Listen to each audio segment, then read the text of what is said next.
This episode is brought to you in partnership with Choose Chicago. Capture the excitement. Hello.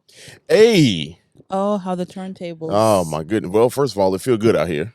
And them tables turn for a little bit. Oh my goodness. There's a Hulk child over there hauling a kids running away and shit. This is crazy.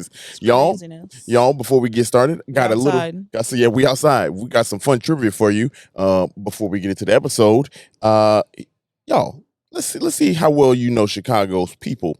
According to CMAP, Chicago Metropolitan Agency for Planning, what percentage of Chicago's 2.7 million people are foreign born? Foreign born. Don't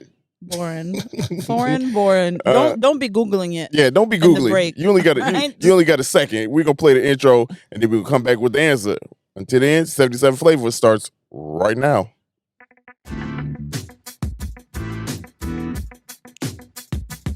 This is the podcast where we visit all 77 of Chicago's historic neighborhoods and discuss their heritage and taste the amazing food. And if you know anything about us, we love two things, food and Chicago, so I can't wait to burn this gas money. You ready? Let's get it. This is the 77 Flavors of Chicago, the podcast. Hey! Can I guess the answer before you say hold on. 77 Flavors of Chicago, we back. Dario. Sara. And we outside, y'all. We outside. You want to guess the answer? I want to guess the answer. What do you think? So you said what percentage of the 2.7 million people that are in Chicago are foreign born? Yes. Yeah, what do y'all know? I want to say 42%. Damn near half the population in Chicago. I mean, what do you mean by foreign born? Yeah, like, foreign born, not native to United States of America. Oh, not native to the United States of America. Yeah. I should have said that, Joe. Okay. I guess I thought 25%. Okay, well, pretty close, y'all. If you want to know the answer. If you want to know the answer, you just said answer again. Yeah, that was intentional. Oh, 20% of Chicago's 2.7 million people are foreign born. So, what's 20% of 2.7? That is 540,000 people, roughly. And of course, I use round numbers. 2.7 is 2.7 is some change. Shit, some of y'all might not be participating in that census. Yeah. Who knows? Right. So, hey, if you got the answer right, or if you were close, hold on. If you were right, hold on. That's for you, y'all. And that's me. That's for you. You were close. You was close. Yeah, go ahead. Give y'all another coin. I was off by 5%. That's nothing. That's pretty cool. 2 out of 10 people, every 10 person here in Chicago is foreign born, which is makes Chicago the place that it is. Very, very diverse. Did you say diverse or diverse? I just said diverse. Oh. Sometimes I say diverse. Sometimes I say diverse. It depends on what setting I'm in. Diversity or diversity. Yeah, right. It depends. Stand up for diversity. So I was saying so when I had comedy shows, I was saying diversity. But if I'm trying to prove a point, look, this place is not diverse enough. Speaking of not diverse enough, no, I'm just joking. No, stop it, y'all. This gonna be a fun episode. We got a lot going on here. How was your week? My week was good. Damn, this mic want me to fail. Yeah. My week was really good. A lot of fun stuff, but the highlight of my week was the same highlight as my week. Same as highlight of your week. We met the one, the only Carla Hall. Hey, Carla Hall, y'all. Okay, listen. The number one question we got was, is Carla Hall as nice in person as she is on TV? The answer is 10 times nicer in person. Yeah, and not to take away from who she is in what you see on TV. She's that plus she's like some. So authentic. Yeah. And just like so much herself. Yeah. It's like mind blowing. Yeah, it was crazy how dope she was as a person. It's really impressive. Yeah, I mean, because it's a lot of people that just kind of switch up. You know what I'm saying? And don't mean you don't change a little. Anytime people grow, you gonna change a little bit, when you got some kind of celebrity and some kind of fame to you. But no, she's as a humble. person, I feel like she humble as hell. I was like, she knows she doesn't need to be this nice. Yeah, right? yeah, like, she's right, famous, right? But we interviewed her. And we interviewed her, and it was a dope interview. We're gonna play part of the interview. The rest of the interview you can go check out right now on our YouTube channel. Just Google 77 Flavors Shy, and it will pop up on YouTube. Also, subscribe to our YouTube channel. You know what I'm saying? What are we doing? You know what I'm saying? Go ahead and subscribe, man. But we're going to play you part of the interview right now. We are here with Carla Hall. Welcome to the show. Thanks for having us. Thank you. Yeah. Thanks for you being on the show. Right. Yeah. Thank you for being here. Yeah. There we go. No, it's amazing. It's such a pleasure meeting you all. Yes, I'm Carla Hall. People know me from Top Chef. They know me from the Chew. I'm also on Holiday Baking Championship, Halloween Baking Championship. They may have seen me on Gossip Girl, Reboot, but hey, what can I say? Yeah, right. No, just keep on going.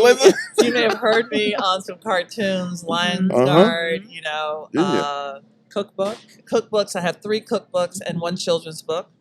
And I have a podcast called Say Yes. Okay. And that ended, but you can still hear it. Yeah. And I'm still saying yes to things. I say yes to things that scare me because there's a lesson to be learned there. Is that how you came about this where we are today? Yes. So we're at Cooper's Hawk in Esquire, downtown Chicago, on Oak Street, 58 Oak Street. For those of you who don't know. Yeah. If you don't know about Oak Street and you're from Chicago, give me the card. Give me the card. Drop your Chicago card. Yeah. Just drop it off. Yes, it was something that I was very much afraid of, and it's because when you are working with other people who are doing your food, I've had a failed restaurant, so I can do badly by myself. I don't really need any help failing. Right. I like to fail on my own. Right. I don't need an escort to the failure column. So right this way, losers over here. Right. Okay, let's go. But so many people have wondered what my food would taste like from Top Chef, from the Chew, from other things that I've done. And so I'm putting myself out here to make sure that it is the food that I want it to be. Right. I am okay if somebody doesn't like the food that I want to present. But if it isn't the food that I would have made, that's a totally different story. Right. We were just talking about that off air, that our authenticity of this podcast is who we are. And we haven't, that doesn't go away. And like we've been able to, fortunately enough, to have these opportunities and just still be us. You know what I mean? And not lose any bit of you. Yeah. And we'll get to the food, because I could tell you put all kind of elbows and toes and whatever you need. We'll talk about it. Ears. Yeah, ears. There it is. I just feel like it takes a lot of trust to kind of like surrender that I love to cook, and I think some of my love for food comes from control. Yes. And so I love to like perfect a recipe, and I feel like I don't know if I would ever be able to have that kind of like comfort with who I am to be able I trust you to do this. No, and I get that, and I have been through phases of that. When I went on Top Chef, I had a catering company. I had to leave my company in the hands of the employees for a month and a half. Yeah. So that was the first time, and I'm like, yep. If you mess up, you mess up. Yeah. Maybe we'll get that customer back. Maybe we won't. I mean, we won't. And then I had a restaurant where you can't be there 24/7, and so you learn to have really great recipes and people, and somebody to manage that. And so it was scary. And I am so blown away by the crew here, but also I knew that I had to tell the stories behind the dish. Yep. Right. Because so often you may know the dish, but if you don't know the backstory for the dish, you don't know the dish. Right. And why it's important for me to do, the cracked shrimp, why it's important to do my biscuits a particular way. And so I made sure that we talked through the stories. Yes. Yeah. I was actually just going to say that I think you're a great teacher through your cookbook. I think, you might not physically be there, but reading the stories, there's pictures of people. There's not only pictures of food. You get to kind of understand that, why you make things a certain way. I want to know why the fish is served in this specific way. It's just such an amazing kind of like work of art, in my opinion, and for it to be brought to life and for people to be able to experience it in that way is so great. So in my cookbook, in Carla Hall Soul Food, this book, I went back to the South to look at the South in a different lens. Yeah. when you grow up in a place, it's so much a part of you, you somehow don't notice it. Right. You don't really notice what's great about it. It takes somebody to come into your hometown and say, oh my gosh, tell it's you so about good. yourself first. Right. Yeah. You know, and that was very much this book. So I went back to the South. I went through South Carolina. I was in North Carolina. I was in Mississippi. I was in Alabama. I was in Tennessee. I mean, I'm from Tennessee, but I went to other parts of Tennessee because I really wanted to talk to people who were there and older people to get a sense of what the food was like and why it was passed down. And that was revolutionary. And I fell in love with Southern food again. Wow. Because for so many years, I pushed it away. I didn't want to do fried chicken. I went to a French culinary school, and I didn't pay $30,000 at the time. It's a little more now. I didn't pay $30,000. We already know. We know. to learn how to do fried chicken. Right. But what I didn't realize, I basically shut the cultural door to my heritage. And then I was trying to recreate something else while I was totally dissing myself. And so I went back to that. I'm like, I want to embrace my culture, my blackness, my food, soul food specifically. And so, and taking pieces and parts of my experiences. Yeah, I think that is so dope because, you know, soul food has a connotation. A lot of people is black food. You know what I mean? Like, but it's so much more. You know what I mean? There's story to it, and the way that you put together like a different puzzle. You know what I mean? And tell a different story through the food. I think it's such a dope thing because that's not normal lobster and macaroni and cheese. You know this shrimp is not the normal stuff. You know, so it's really cool that you were able to do that and like kind of find that. Was it? I know it felt good, but like, did that feel? How good did that feel to kind of like just hone those? Just to come back to reality. Well, you know, in this book, I had to be so present, and so. We went to all these places. We were ending up in Nashville, and we were planning on kind of downloading everything that we saw, and we were going to do some recipe testing with Genevieve Coe. We had our photographer, Gabriele Stabile, with us, and we got to Nashville, and we were in this space that was so beautiful. It was that July sunlight coming through, and we looked at each other. We're like, oh my gosh, we really need to shoot here. Yeah. But we didn't have any recipes. We just had conversations. And so all of the summer recipes, I was going to the farmer's market. We were shooting them. I didn't even know what the recipes. It was whatever I wanted to cook. Yeah. And that's what you got in the book. I mean, it wasn't like, okay, you know, we're going to shoot the shrimp today. We're going to shoot the blah, blah, blah. You know, we're going to shoot whatever I make today. It's organic. And then we had to go back and write the recipe. Wow. And so it was so special to be present and to see what is coming through me. So it was almost like that season set me up for everything else and to be present. And so this cracked shrimp comes from when I worked in the Bahamas and we did cracked conch. And we don't have conch here. No. But you can crack lobster, you can crack shrimp. And so I take these, you know, huge shrimp. And I remember when they first did it, and somebody last night was calling it, the fried shrimp. I said, no. You said, correction, I worked too damn hard. Shrimp. It is the cracked shrimp. Okay, let it be known. You looked them dead in their eyes. Yeah, I was like, no. Say it with Don't me. do me. Yep. It's the cracked Say it shrimp. with me. And so even in the kitchen, they were so precious with it. They didn't want to bang the shrimp. They didn't want to break it. I said, dude, you got to get in there. Yeah. You got to bust that up. Yeah. You take it, you should like this. You know? Yeah, you got to bust it up. And in doing so, you change the texture of the shrimp, which is very much like cracked conch in the Bahamas, which is, I was going there for 3 years or so. So it's a part of me, and it's a part of that, still the African diaspora and the black people who were there. And then we do the comeback sauce, which is a Mississippi sauce. I mean, it's what's so funny. Everybody's like, oh my gosh, I love this sauce. Child, this sauce right here has like 20 ingredients, but they're all necessary. Yeah. It's spice. It's stuff that you have in your pantry, but still. Yeah. Trust me, y'all, it's necessary. It's necessary that you can eat the shrimp by itself. You know what I mean? But like that Just sauce. A little bit of the lemon juice. Oh my goodness. Perfect. Oh my goodness. Yeah. Well, again, we'll get into it's like I don't want to jump ahead because you're saying some things that are here in Chicago.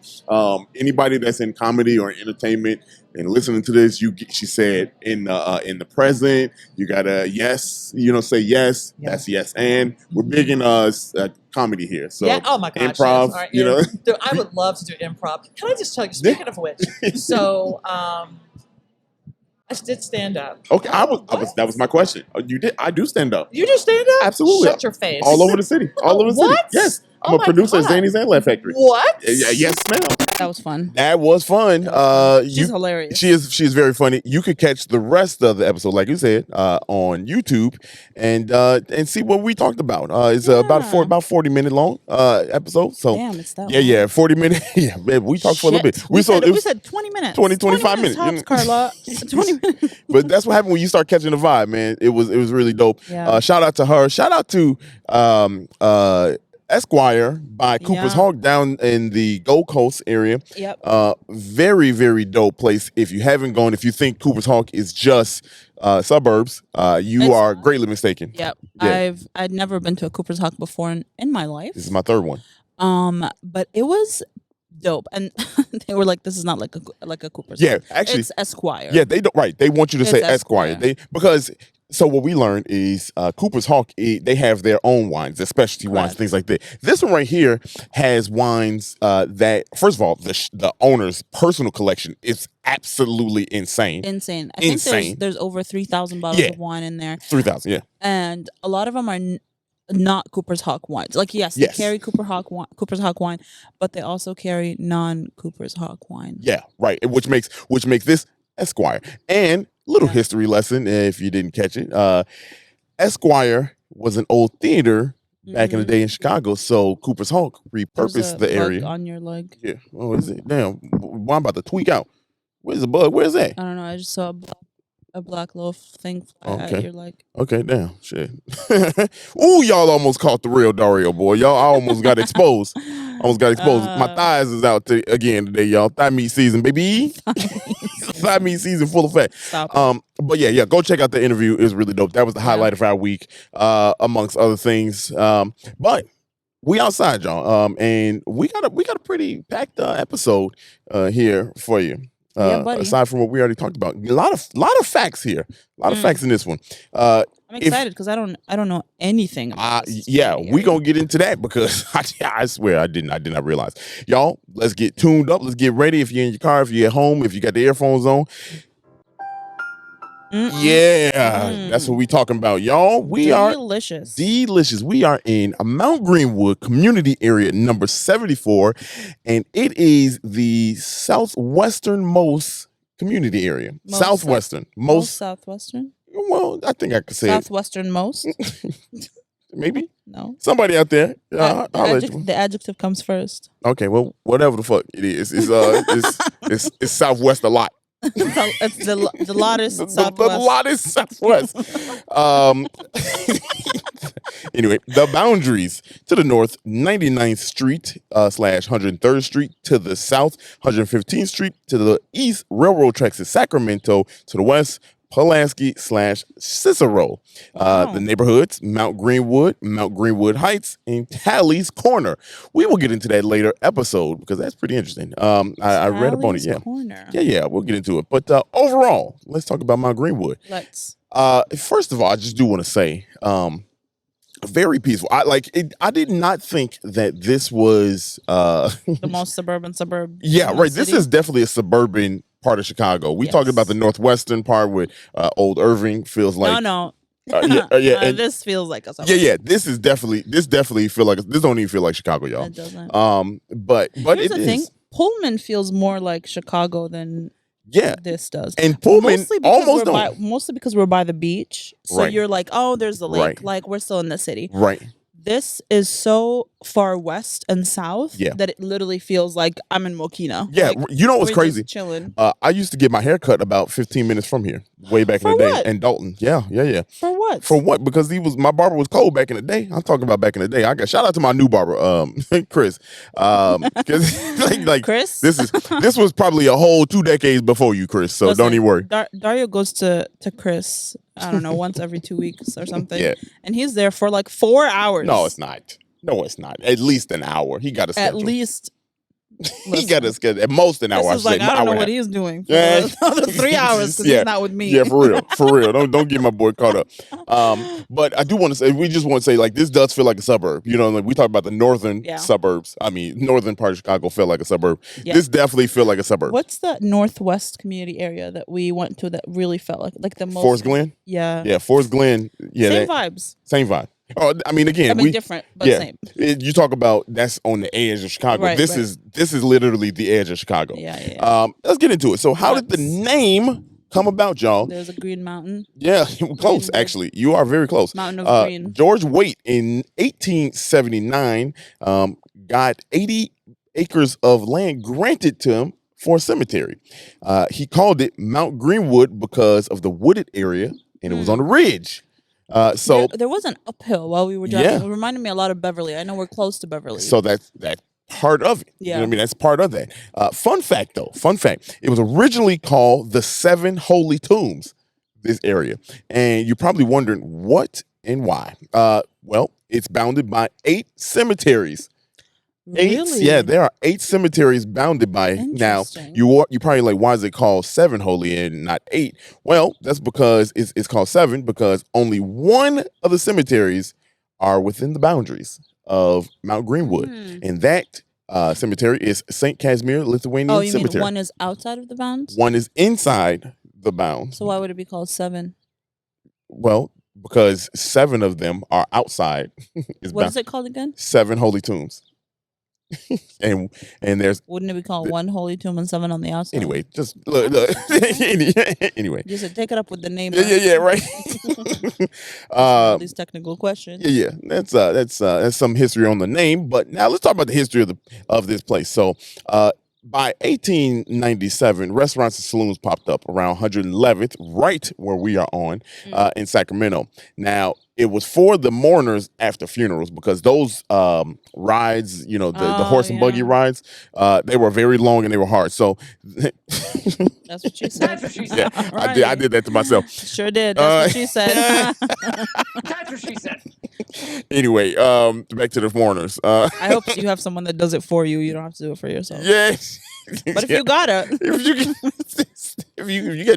hey, you gotta do it for yourself. Different time comes, different measures. I mean, it's not that desperate. Shit. Some people. Anyway, so check it out. The area had a lot of German and Dutch truck farmers.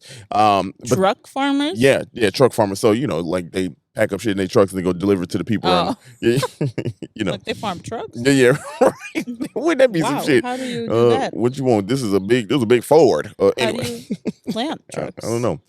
Talk to Henry Ford. But the area also had a lot of Irish that moved into the area. And so when they moved in, of course, the saloons start popping up for Irish, right? Because a lot of them were German and Dutch, saloons and bars and restaurants. Irish came in and they started doing that. Now, in the early 20th century, so the early 1900s, Protestant temperance. That's for y'all stupid ones that don't know what 20th century is. Right, That's the 1900s. It starts at 1900. 20th century is 1900. 19th century is 1800. Yeah. Anyway, the Protestant temperance crusaders looked into closing down saloons and made this whole area a dry area. Now, how did they circumvent that a bit? The opposition succeeded, right? And they succeeded in 1907. Shout out to the Cubs winning the World Series. In 1907? The year after. Oh. The year after. And Mount Greenwood was incorporated into a village. So they incorporated into a village so that they have all their own rules, and that's how they circumvented keeping the area a wet area.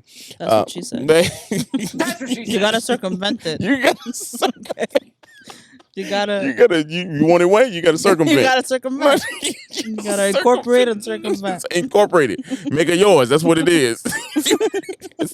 Okay, all right.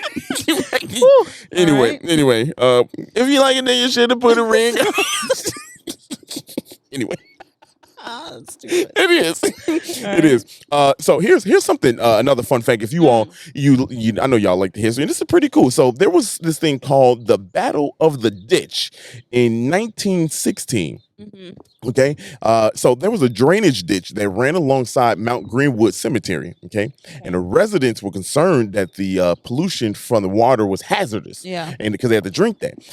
But a court order, they filed a court order. It was issued and it had to be filled, but the cemetery ignored it. Okay. The cemetery just did not do it. So the residents filled it themselves, and that's how you got. You got to fill it yourself. Hey, look at you! You're on fire today. You're on fire. I mean, you were on fire last episode. Yeah, I gotta take this one. Yeah. You got it. You. This is all you. Yeah, we tennis. You know, we tennis that.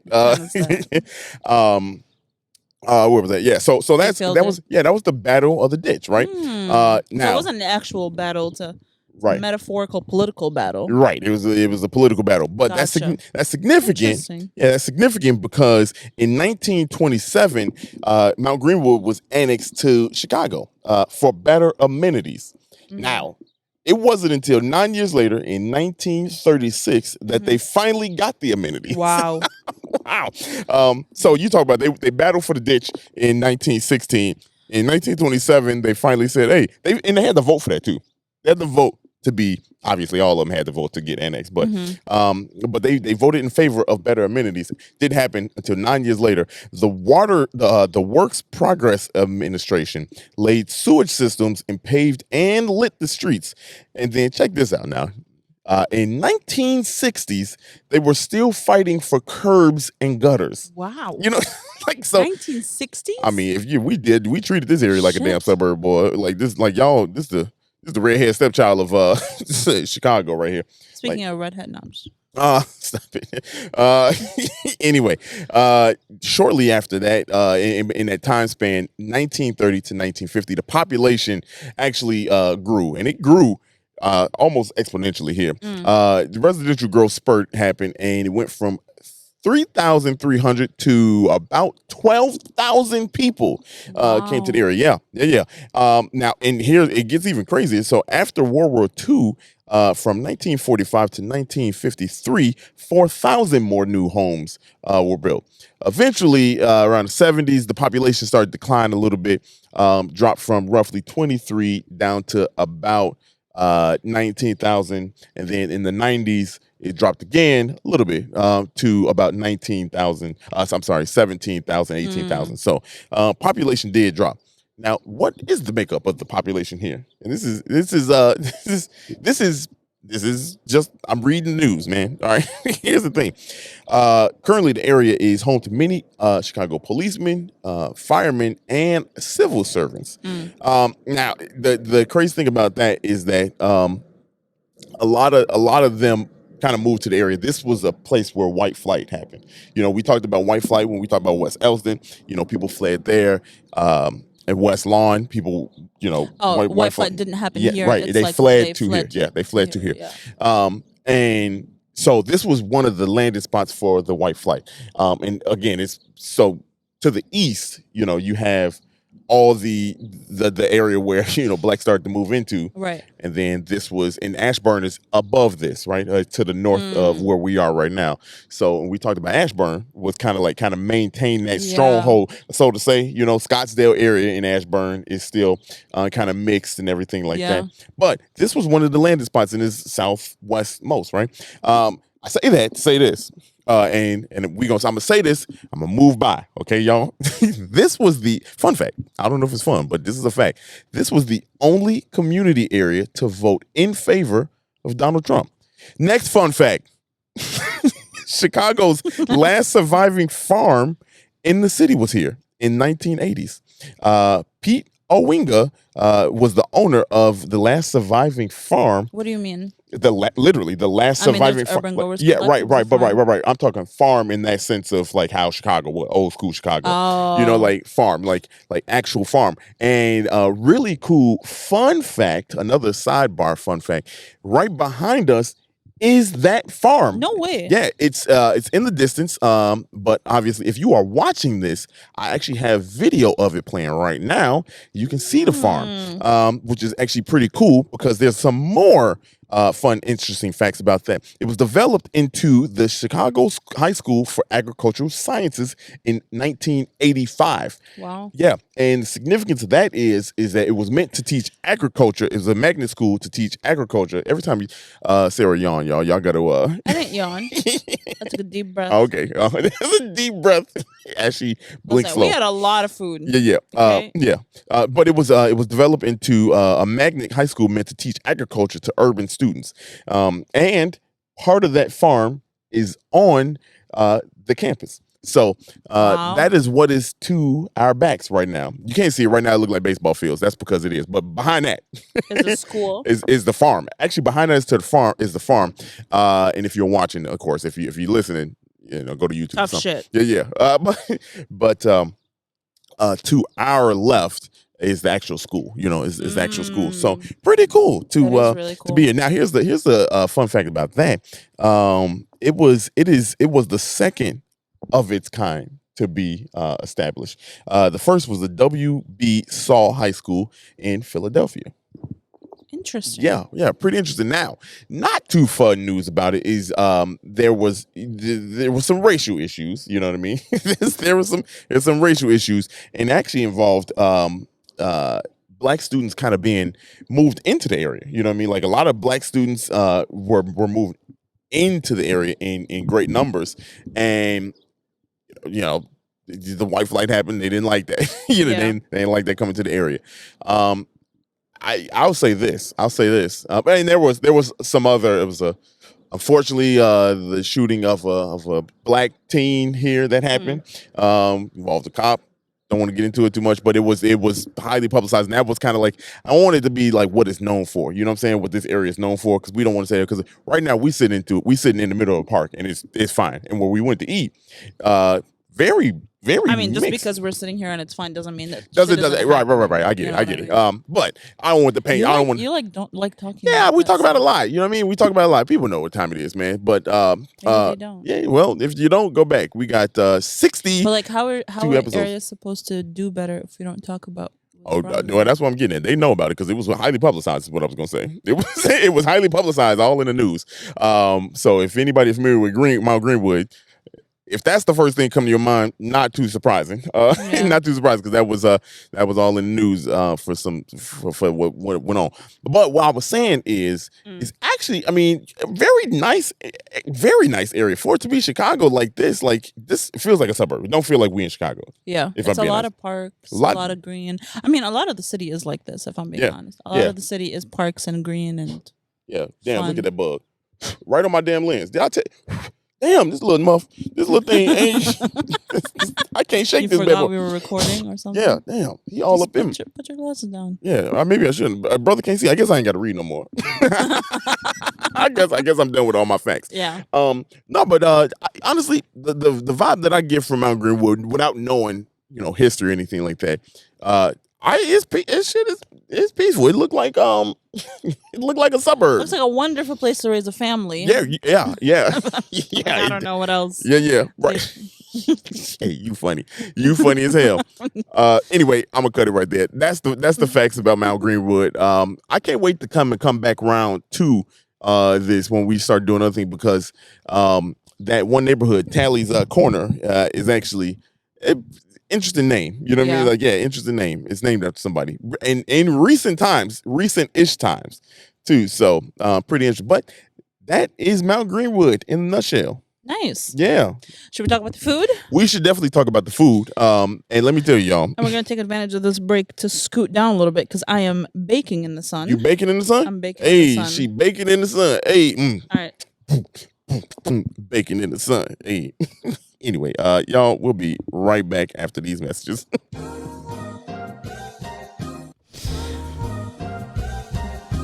Hello. What kind of entrance? I don't know. Entrance. Intro. You know what? What kind of entrance is that? Welcome back to the food portion of the episode. It's all right. This little part here, this little food section is brought to you by Choose Chicago. Okay. Out here. Yeah. We out here. You said out here. Hold on. Okay. Out here. Dope. Yeah. Hey, y'all.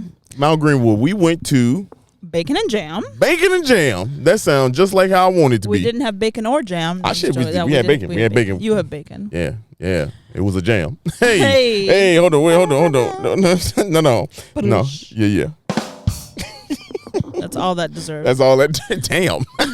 Okay. Wow. So yeah, we went to Bacon and Jam here on 111th. Yeah. That's a lot. Yeah. That's a lot of streets down. That's a lot of streets down. I'm just saying. So Bacon and Jam has been here for a while. Don't know how long. They don't have an About Us section in their on their website. Yeah. But I can tell you what they about though. They about that food shit. They about their breakfast boy. Yeah. So they serve a bunch of different things. Their menu is kind of split up into 4 or 5 different sections. The main sections are the classics, which are like pancake and scrambled eggs, French toast and shit. No. French toast is under sweets. Waffles or something. Waffles is under sweets. Well, they had French toast and waffle things. Oh, it was like plain French toast and plain waffle. The classics, you know. Yeah. This plain classics. Yeah. Then they have a skillet section, which they have like 6 or 7 skillets on there. We did order something off of that. And then they have their sweets section, which is the most intriguing in my opinion because it's pretty creative in comparison with the rest of the menu. And then they also serve lunch. So they're open every Monday through Sunday, 7 to 3. 7 to 3. That's not 7 bad. to 3. Good time. So breakfast to lunch. And let's talk about what we ordered. Well, first of all, let's talk about the vibe of the place. We walked in. It is pretty standard. I wouldn't say diner. I would say not diner. It's like a restaurant / diner. Restaurant. I said restaurant. I know. I said it's just literally what you would expect from. I don't know. I can't even think. It's not like a diner because it's just like a regular breakfast spot. You're right. But it feels like a diner. Like it feels like a diner / restaurant. You know what I mean? Like a mixture, a good mixture of both. Yeah. And I think the vibe was dope. I mean, it was very lively and it was packed. Very lively. Clearly, this is the place to be. And we got there at like 9 in the morning. Yeah, so right. It was already packed. Busting in here, boy. People ain't even been to church yet. You know, right? You know what I'm saying? And then they went to church right after. Right. I mean, maybe some people church started way in the morning. Really? Yeah, black people. We be in church, boy.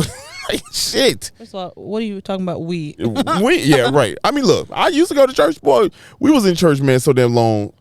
Dude, it was like, what's going on here, man? Like, you didn't know what was going on? No, how much more we got to pray? Like that's I started thinking like, God. Dang, something. Right. In this. It's too much. Wow. I'm just joking. Please don't cut my blessings off. Yeah, for real. Anyway, but no.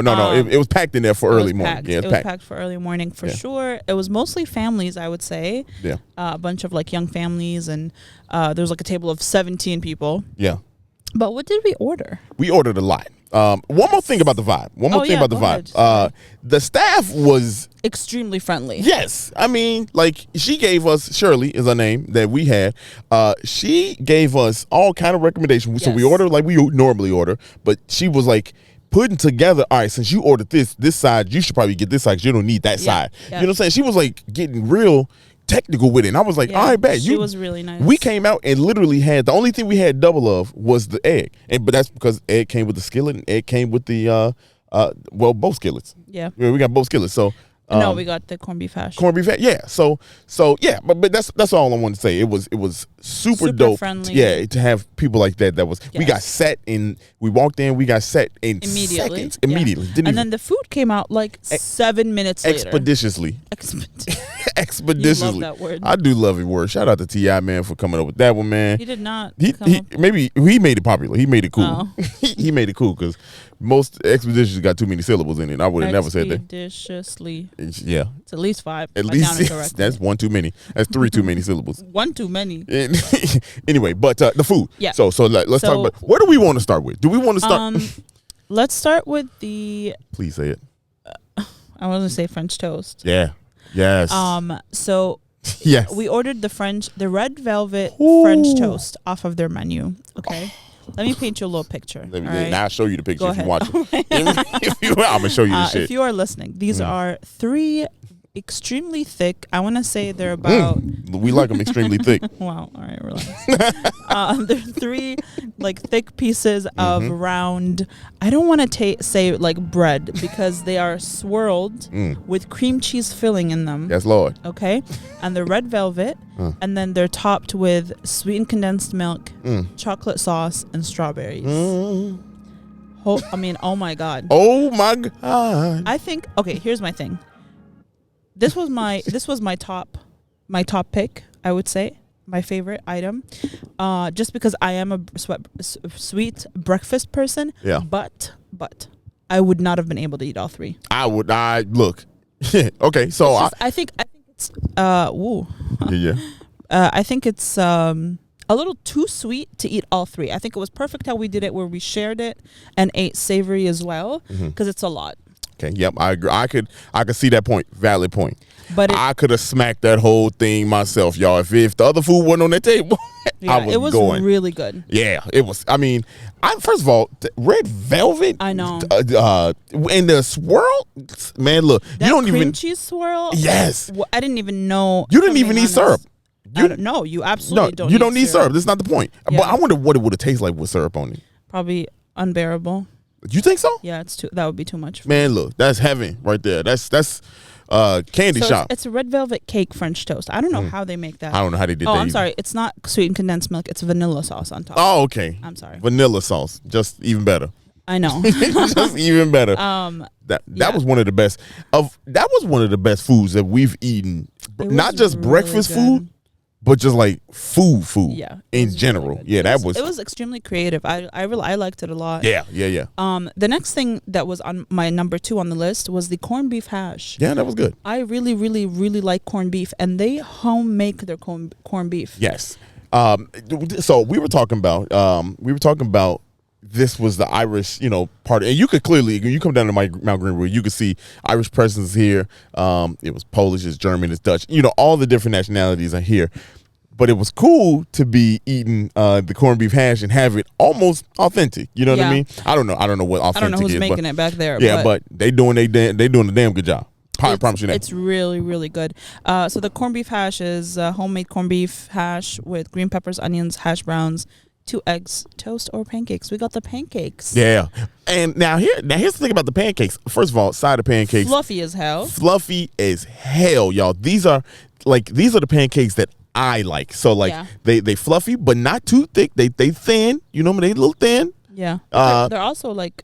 Yeah, they're large. Yeah, they are large and got the little crust on the edge. Yeah. You know what I'm saying? And you know how you have sometimes when it's just too much pancake, when you pour the syrup on it drinks it all, and then it's all gone. This don't do that, y'all. These motherfuckers float. They float. Okay, you hear me? They float. And they tasted good. They were so good. Perfect pancakes. Yeah. That was a perfect side. I agree. Yeah, perfect side. I agree. Y'all, I mean, in the hash. The corned beef is honestly really, really good. Yeah, that was fire. Now, that was your number 2. That was my number 2. My number 2 was the country skillet. The country skillet, because that had sausage in it. It had the egg, had the green pepper, had the potatoes at the bottom, the onion. Y'all, the cheese. We had the cheesy eggs, and it went all the way through. Yeah. Let me tell you. That's a generous amount of eggs and cheese in there. It was. And it was a generous amount of everything, to be honest with you. I'll tell you one thing.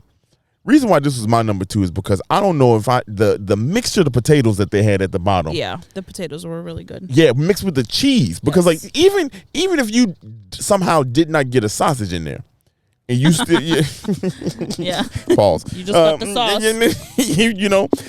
If you just what is that? What is that? I thought that's what you said. Yeah. I got it there. That's what she said. But like just the mixture of that was just almost perfect. Yeah. It was almost perfect, y'all. Almost perfect? The reason why I say almost perfect is because it didn't have the sausage in there. If you somehow didn't get the sausage in there, yeah, you missed out. But even just that by itself.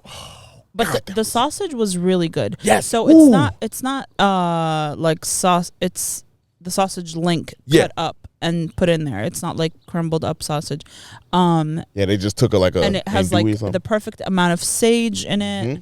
I just love that sage sausage. Yes, it was so good. So good. Honestly, the other skillet, the hash brown, and this one, you really can't go wrong. Honestly, you corned beef hash. I'm sorry, you can't go wrong with either one of those. Yeah. I just personally like the way that the potato, because sometimes you get the potatoes and the potatoes be too lumpy a little bit. This wasn't. It was enough consistency of a potato to be mixed. I agree. You know what I'm saying? Like it was like perfect, y'all. So right off the top, we 3 for 3. Coming out the gate, we 3 for 3, and we ain't even talk about the biscuit and gravy. Right. So it was a sausage gravy, a black pepper sausage gravy, which was really good. My only thing is that biscuit was too soft. Yeah, it was. I don't know if that makes sense. It was a little soft. I like it to be a little flakier, a little more. I don't know. It just felt a little cakey. It was really good. The gravy was. I see what really you're saying. Good. Yeah, I do see what you're saying. It was a little cakey. Yeah. Not bad. It's not bad. Here's the problem that we run into though. We have so many food options at the same time. So like when we eat all the other shit that we eat, then we have a top 3. Yeah. By the time you get to that, you like, well, in comparison. So, but if we had that first, we'd be like, damn, this lit. I'm saying it's good. It's really good, but it's just the biscuit for me was not the best I've biscuit had. Wasn't the best. Not the best biscuits you had. I'm getting eaten up out here. Yeah. They these bugs. Why we sit under a tree? For the shade. We sat under for a shade. Yeah. I guess I feel like anywhere we sat out in an open field, there's bugs out here. Yeah. Anyway, what else did we have? We had something else. We had sides of the sausage and the bacon. Let me tell you, again, as sides, that was the perfect type of sausage I want. Yeah. That was perfect. A patty. The patty, the sausage patty, that was perfect. And then the bacon was crispy to precision. You know what I'm saying? Yeah. Like a science. I want you to recall how the bacon wasn't burnt, but it was still crispy. Remember that? Well, yeah, right. I didn't say I don't like it like this. Try to emulate it. Okay. As opposed to burning the shit out of it. First of all, burnt bacon ain't the bad bacon. It's good. It's really good. Both bacons are nice. Not only are you dying because you're eating, bacon, but you're also dying because you're eating cancerous burnt fat. Man, look. What a way to die. I just made those two things up. I don't know if those two things kill you. Yeah, I was about to say, that bacon, look, if I'm going to die eating some damn bacon like that, I'll eat it. And that's fine with me. But y'all, it was good. Do we have anything else? I think that's it. We just had our coffee. Yeah, we had the coffee. The coffee is coffee, but coffee is coffee. Yeah. But that shit was smacking. Yeah, that shit was smacking. I mean, honestly, would come here again. Yeah, we have to come back because she recommended the banana pudding French toast. Y'all, they be out here. They got a chemist in the background. I really just want to share some of these things off this menu. Yeah, because what they doing back there? Okay, so here we go. Banana cream pie French toast. Okay. Which is French toast, banana cream, caramel, coconut flakes, and pecans. There's bread pudding French toast, which is bread pudding French toast with homemade cherry jam and oat strudel. Wow, they doing a lot. Yeah. Wow. They have the Nutella banana waffles, s'mores pancakes, blueberry multigrain pancakes, apple crumble pancakes. Oh, wow. They got the berry pancakes, and then they got you all those basic pancake French toast or waffle. Oh, just regular shit. Yeah. Okay. They also have a chorizo benedict, which I've never seen that before, which is... Did we have that over in the breakfast joint we went to up North Park? Breakfast joint we went to. The Hispanic joint? Berwin and breakfast. It wasn't chorizo, was it? Yeah, I think so. I can't remember. No, that was fire. Because what I was about to say is, if it was, I think it's chorizo. That shit was fire. So I'd imagine this is probably dope. This is probably really good. I've never had like chorizo Benedict. I don't think. Maybe I have. Who knows? Yeah. But yeah, I mean, their menu is like has some really good staples and then some really good like different things like the oppa omelet, which is tomatoes, spinach, onions, feta, roasted eggplant. I don't know. They do a lot. I mean, like low key. Like I know I said that, but like, I mean, that's a lot of mixtures. Yeah. How you supposed to, as a chef, as a cook, how do you remember all this shit? I mean, that's why I don't like a large menu. Hey, that's a good. There you go. Because you're not mastering what you're making. I mean, because that's a lot. But a lot of these things are the basic items are repetitive. So like if you're making a skillet, it's always potato, cheese, egg, so that shit and don't then change. vegetables. But I'm thinking like like how do you go? You got the French toast, then somebody ordered a banana pudding, and then you have a ticket bread in front pudding. of you. Yeah, that's true. I mean, but like I'm talking about how do you remember I've like worked, to make it all? I've worked at as a cook at a breakfast spot for years, and you just memorize them after a while. Yeah, I guess. I mean, it's like anything that you do on repetition. And you know the menu so well that you just off the top of your head. Yeah, I guess I'm just tripping. I guess I'm just not a cook. You know what I'm saying? Like to me, this shit seemed difficult. Yes. Like y'all cooks, boy. Y'all dope with it. I ain't gonna lie, man. Like, and I got a much more appreciation not that I didn't, because I was just a consumer of food. Now I be eating. I feel like that's a difference. Now you enjoy it. Yeah, now I enjoy the art and the craft of it, because we done had so many, I mean, hundreds of plates. You know what I mean? But like hundreds. Yeah, but yeah, I mean, I appreciate it now. I appreciate it a lot more. So shout out to y'all. Just hearing that make me tired. Yeah, your boy getting bit up, man. This thigh meat season is not working when you got you got luscious, biteable my ass out here looking like a whole Thanksgiving damn dinner. You know? To these bugs. Right, well, on that note, if you enjoyed this episode, go ahead, send it to someone you like. Come out to Mount Greenwood. Yeah. Have breakfast. Sit in the park. Sit in the park. If you did not enjoy this episode, don't know what to tell you. I don't know what to tell you. Because I feel like we hitting our stride at this point. You know? Yeah, we hitting our stride. We out here. You're just a hater. You just come with the terms. You just hate it. You a straight up hater. Hating energy. Check out Carla. Check out. Go to church. Check out Carla's interview on our YouTube, y'all. And live your best life this week. You know. Happy 4th of July to y'all too. Or whatever. Peace.